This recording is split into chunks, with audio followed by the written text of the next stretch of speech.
Hello, c'est Mia de Positive Mind Attitude. Après un parcours de plus de 4 ans et demi avant de connaître enfin les joies de la maternité, j'ai décidé d'associer mes compétences professionnelles de thérapeute à mon vécu personnel lié à l'infertilité et la PMA pour accompagner les femmes en désir d'enfant et leur permettre de reprendre le plein pouvoir sur leur fertilité. Si tu veux agir pour ne plus subir, tu es au bon endroit. Que tu sois suivi médicalement ou non, mes conseils te permettront d'avoir un autre regard sur ton parcours et d'adopter une approche globale pour mettre toutes les chances de ton côté. Ensemble, brisons le tabou de l'infertilité. Si tu connais une femme qui est concernée par le sujet, je t'invite à lui partager cet épisode. Maintenant, installe-toi confortablement et c'est parti pour l'épisode du jour.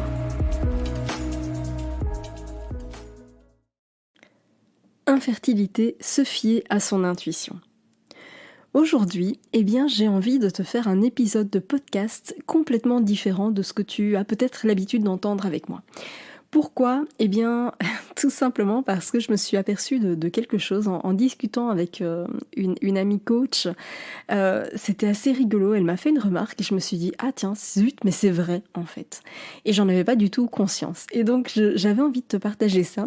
C'est vraiment un podcast qui se veut beaucoup plus personnel peut-être que d'habitude, mais qui j'espère te parlera, te permettra d'apprendre aussi peut-être à mieux me connaître et à savoir qui est en face de toi et qui se permet de te donner des conseils.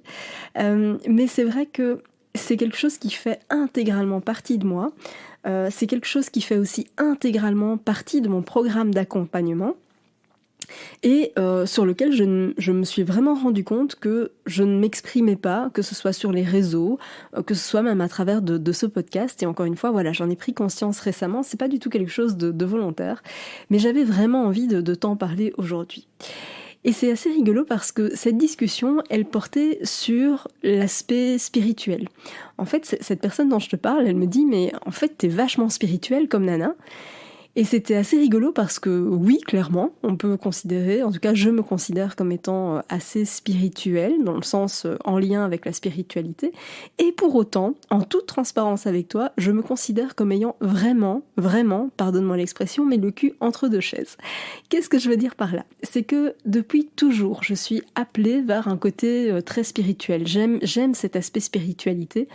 Et c'est pour ça que je te dis, ça fait partie de moi et depuis vraiment très petite. Et en même temps, je suis quelqu'un de hyper cartésien qui va rechercher systématiquement la validation, la preuve scientifique, l'expérimentation. Et donc c'est parfois très compliqué pour moi d'être ou dans le spirituel ou dans le cartésien parce que je ne suis en phase à 100% ni avec l'un ni avec l'autre. Et c'est pour ça que je te dis que j'ai vraiment le cul entre deux chaises. Alors je pense que j'arrive finalement à le maîtriser au quotidien, mais c'est ce qui fait très certainement que je ne te parle pas assez de spiritualité et que je suis peut-être branchée plus dans le cartésien, tout en sachant que des fois le côté cartésien a aussi ses limites. Alors peu importe que tu sois croyante, peu importe la religion à laquelle tu appartiens, peu importe que tu en aies une d'ailleurs de religion ou non, l'idée ici c'est juste de te faire un post sur le ressenti. Alors je vais te parler de ressenti, je vais te parler d'énergie, mais c'est vrai que voilà, j'avais envie de te partager ça parce que encore une fois, voilà, c'est quelque chose qui fait vraiment intégralement partie de moi et qui je pense peut considérablement t'aider aussi dans tes essais bébés. Pourquoi je veux te parler de ça ? Parce que souvent, on a tendance, et je le vois vraiment auprès des femmes que je commence à accompagner, c'est quelque chose qu'elles finissent par acquérir, bien évidemment, mais au démarrage, je vois que ce sont des femmes qui n'arrivent pas à se fier à leur propre ressenti, à leur propre intuition, j'ai parfois envie de dire. Et en ce qui me concerne, assez tôt, j'ai pensé que quelque chose n'allait pas. Quand j'étais en essai bébé, je m'étais bien dit que ça prendrait un petit peu de temps après l'arrêt de ma contraception, puisque je l'avais prise quand même pendant pas mal d'années, donc je me disais que ça mettrait un petit peu de temps. Mais vraiment, très très vite, j'ai eu l'intuition que quelque chose n'allait pas. Et je ne me suis pas écoutée à ce moment-là. Et ensuite, j'ai pas écouté non plus. Je me suis pas sentie écoutée au niveau du médical. Qu'est-ce que je veux dire par là ? C'est que j'ai pensé que quelque chose n'allait pas. Je le ressentais. Mais au tout départ, j'ai laissé un peu comme ça. Et quand j'en ai parlé au médical, on m'a dit, on fait des examens, etc. Mais comme ce qu'on avait vérifié était bon, on me disait, mais non, tout va bien, mais non, les résultats sont bons, mais non. Et en fait, je me suis pas sentie écoutée et j'ai pas assez creusé à cet instant-là. Et c'est dommage, parce que vraiment, vraiment, vraiment, depuis très très jeune, je fonctionne énormément au ressenti, à l'intuition, pour plein de choses. Et c'est d'ailleurs la raison pour laquelle je me suis moi-même formée à la bioénergie.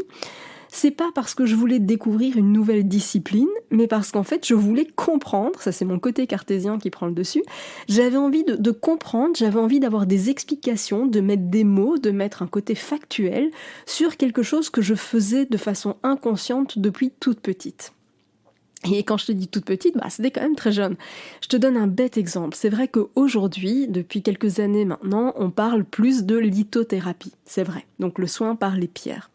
Mais il faut savoir que il y a de nombreuses années, c'était pas forcément quelque chose de tendance, c'était pas forcément quelque chose de à la mode, ou en tout cas on n'en parlait pas. Et je me souviens que je devais avoir, je sais pas, j'avais pas 10 ans, je pense que je devais avoir quelque chose comme 8-9 ans.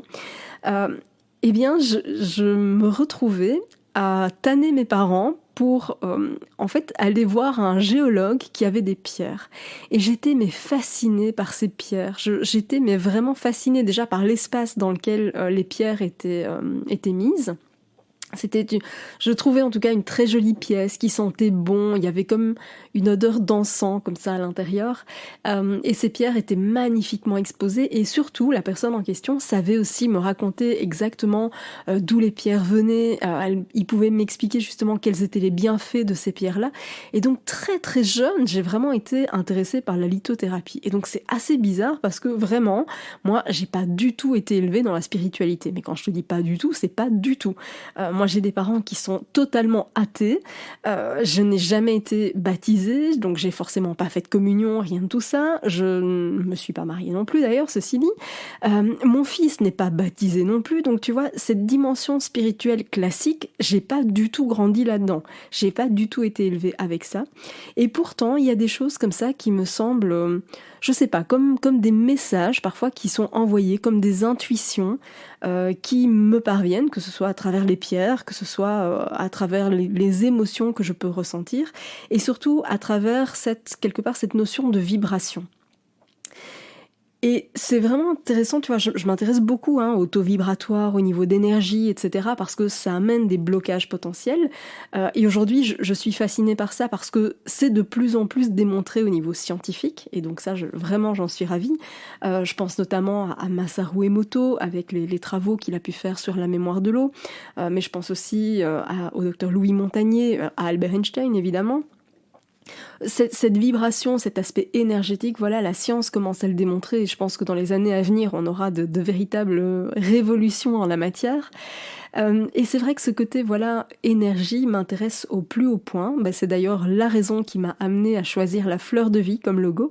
La fleur de vie, si tu ne l'avais pas encore remarqué, c'est un symbole de géométrie sacrée, et c'est un symbole qui a un très haut taux vibratoire, et qui donc a, pour effet d'augmenter le taux vibratoire de ce qui est en face ou de ce qui est dessus. Pourquoi je dis dessus ? Parce qu'on utilise beaucoup de fleurs de vie, notamment pour énergétiser ces pierres, tu vois, donc pour les recharger en lithothérapie, les pierres que tu as peut-être, que ce soit la cornaline, la pierre de lune, etc., qui sont des pierres qui sont pro-fertiles, ces pierres-là, on les recharge notamment en les posant sur une fleur de vie. Donc tu vois, toute cette discipline, quelque part, qui est vraiment énergétique, m'intéresse au plus haut point. Et ça se confirme aussi avec un simple exemple, c'est la kinésiologie, mais aussi avec l'acupuncture. Pourquoi ? Parce qu'on va travailler sur des méridiens, on va travailler sur la circulation d'énergie. Et ces méthodes-là permettent d'identifier parfois certains blocages au niveau énergétique. Et tu vois, bêtement, depuis là aussi très jeune, je me suis intéressée au Feng Shui. Alors le Feng Shui, si tu ne sais pas ce que c'est l'harmonisation de l'énergie d'un habitat. C'est rendre la circulation d'énergie très fluide. Et c'est assez intéressant parce que je m'intéressais à ça sans même savoir que c'était en réalité une discipline, parce que de nouveau, voilà, j'étais très jeune, et donc ce n'est que par la suite que je me suis formée à ça pour comprendre justement les réactions que je pouvais avoir à certains moments. Tu vois, j'avais, et ça a toujours bien fait rire mon mari d'ailleurs, mais c'est que quand je travaille, je déteste avoir le dos dans le vide. Si on est invité chez des amis par exemple, je vais toujours inconsciemment choisir la place qui se trouve avec un mur dans le dos.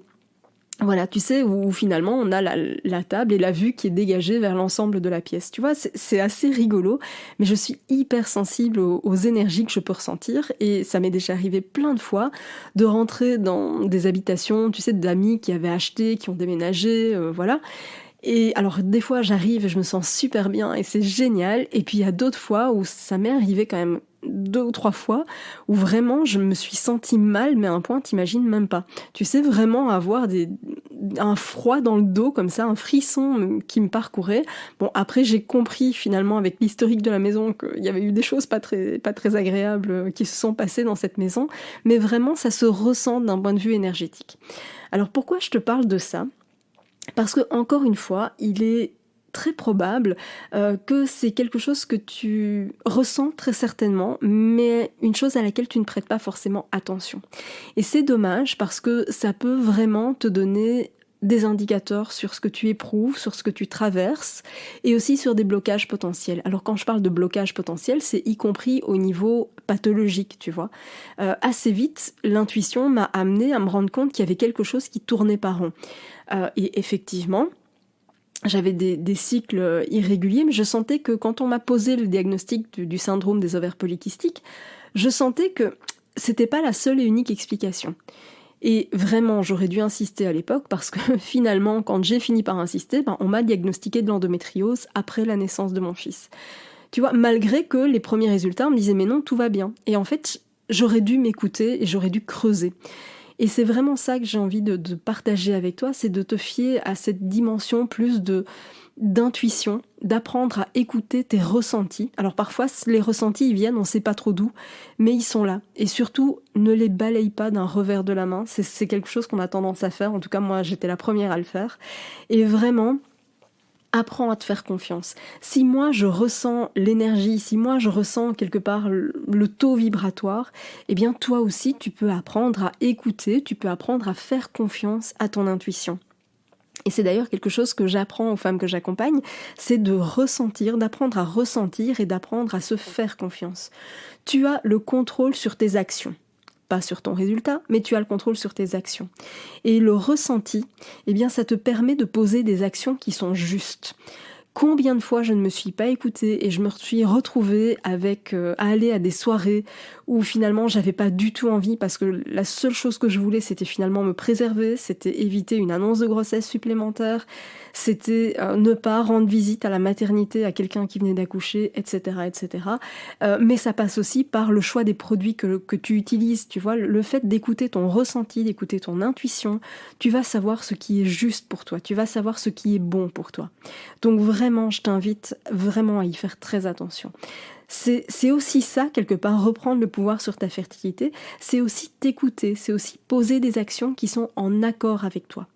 Et voilà ce que j'avais envie de te partager. C'est un podcast qui est certes un peu différent de d'habitude. Je ne sais pas si tu es forcément branché spiritualité ou pas. En tout cas, j'espère que tu auras eu simplement l'ouverture d'esprit pour te dire tiens, c'est peut-être quelque chose à laquelle je ne fais pas attention et c'est ok. Et j'espère que tu auras peut-être l'ouverture d'esprit aussi d'aller creuser. Tu sais, c'est un peu que je te disais, hein, j'ai le cul entre deux chaises parce que j'ai le côté très spirituel et en même temps le côté très cartésien. Ce côté cartésien me fait parfois dire « Mais non, mais qu'est-ce que tu racontes ? C'est impossible de ressentir ça et d'expliquer ça comme ça. » Et en même temps, des fois, je me dis « Mais le cartésien n'explique pas tout. » Et en même temps, le spirituel n'explique pas tout non plus. Donc voilà, cette version d'être entre deux me convient finalement assez bien parce que je pense qu'il y a du bon à prendre dans les deux disciplines. Et comme on n'a pas la tête d'un côté, le corps de l'autre, eh bien je pars du même principe, on n'a pas ou le spirituel ou le cartésien, on peut très bien associer les deux et c'est ce que je m'évertue en tout cas à mettre en place dans mes programmes d'accompagnement. Il y a toute une dimension qui est liée à l'énergie, que ce soit à travers le Qigong, que ce soit à travers la bioénergie, que ce soit à travers tout ça. J'ai fait intervenir pas mal d'experts d'ailleurs sur le sujet et donc j'avais à cœur de te partager ça avec toi. J'espère que ça t'aura plu, que ça t'aura parlé. N'hésite pas bien sûr à me faire un retour sur le sujet et si d'ici là tu souhaites reprendre vraiment le pouvoir sur ta fertilité, si tu veux t'ouvrir à tout ça, eh bien je t'invite à rejoindre le programme d'accompagnement. Tu trouveras le lien dans la description de cet épisode. Merci d'avoir écouté cet épisode jusqu'au bout. Si tu veux aller plus loin et bénéficier de plus de conseils, télécharge maintenant mon guide offert sur positivemindattitude.fr. Pour encourager ce podcast, merci de mettre une note et ou un commentaire sur ta plateforme d'écoute. Je te dis à très vite pour un prochain épisode.